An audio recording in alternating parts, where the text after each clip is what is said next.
महाराष्ट्रातील दिव्यांगांच्या प्रलंबित आणि न्याय हक्कांच्या 55 मागण्यांसाठी राज्यभरात निवेदन अभियान राबवले जात आहे। 36 जिल्हे आणि 9 महिने चालणाऱ्या या विशेष मोहिमेअंतर्गत आतापर्यंत कोल्हापूर, भंडारा, बीड, चंद्रपूर, नाशिक या जिल्ह्यांमध्ये यशस्वी जनजागृती केल्यानंतर हे अभियान आता धुळे शहरात पोहोचले आहे, अशी माहिती भाजपा दिव्यांग विकास आघाडी दिव्यांग जनसंवाद फाउंडेशनचे राष्ट्रीय अध्यक्ष अमोल वाकळे यांनी आज झालेल्या पत्र परिषदेत दिली आहे। धुळे जिल्हा मराठी पत्रकार संघाच्या साक्री रोडवरील सभागृहात श्री वाळके यांनी पत्रकारांशी संवाद साधला।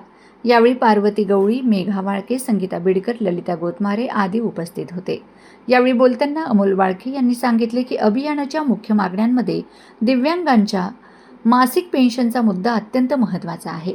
दिव्यांगांना सन्मानाने जगता यावे यासाठी दरमहा मिळणारी पेन्शन वाढवून ती 6,000 रुपये करावी, तसेच दरमहा मिळणारे हे अनुदान रखडणार नाही याची काळजी घेत प्रत्येक महिन्याच्या 5 तारखेला निश्चितपणे ते दिव्यांगांच्या खात्यात जमा व्हावे असा आग्रह या अभियानाद्वारे करण्यात आला आहे।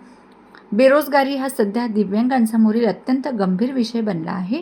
यावर उपाय म्हणून स्थानिक जिल्हाधिकाऱ्यांनी आपल्या विशेष अधिकारांचा वापर करावा आणि धुळे शहरातील किमान 1,000 दिव्यांगांना डिजिटल स्वरूपातील वर्क फ्रॉम होम उपलब्ध करून द्यावे अशी आमची मागणी आहे। यामुळे दिव्यांग आर्थिकदृष्ट्या या स्वावलंबी होऊ शकतील। रिपीट घ्या, यामुळे अनेक दिव्यांग बांधव आर्थिकदृष्ट्या स्वावलंबी होऊ शकतील। 36 जिल्हे 9 महिने 55 मागण्या 600 निवेदन अभियान आम्ही या पूर्ण महाराष्ट्रामध्ये राबवत आहोत, ज्यामध्ये दिव्यांगांच्या महत्त्वपूर्ण 55 मागण्या आहेत, ज्यामध्ये त्यांच्या पेन्शन वाढीचा मुद्दा आहे की त्यांना महिन्याला पेन्शन 6,000 रुपये पेन्शन यावी, हा आमचा प्रमुख मुद्दा आहे। त्यातल्या त्यात प्रत्येक महिन्याच्या 5 तारखेला फिक्स इन्कम फिक्स पेन्शन त्यांना मिळावी, हा आमचा मुद्दा आहे। बेरोजगारी हा दिव्यांगांच्या करता खूप मोठा विषय आहे, तर रोजगार दिव्यांगांकरता उपलब्ध करून द्यावा आणि प्रत्येक जिल्हाधिकाऱ्याकडे एवढं पॉवर असतात की ते रोजगार उपलब्ध करू शकतात।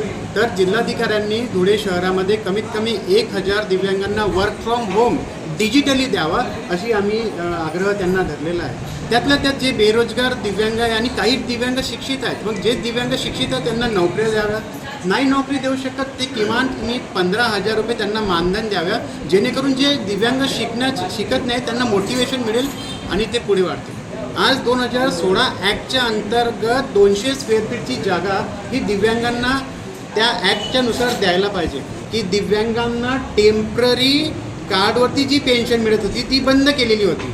आम्ही हा आग्रह धरला आणि आग्रह धरून वारंवार आम्ही फॉलोअप्स केले, बावनकुळे साहेबांना भेटलो, त्यांना निवेदन दिले आणि त्यांनी 16 जून 2026 रोजी जे टेम्पररी दिव्यांग होते त्यांची पेन्शन सुरू करण्यात आली।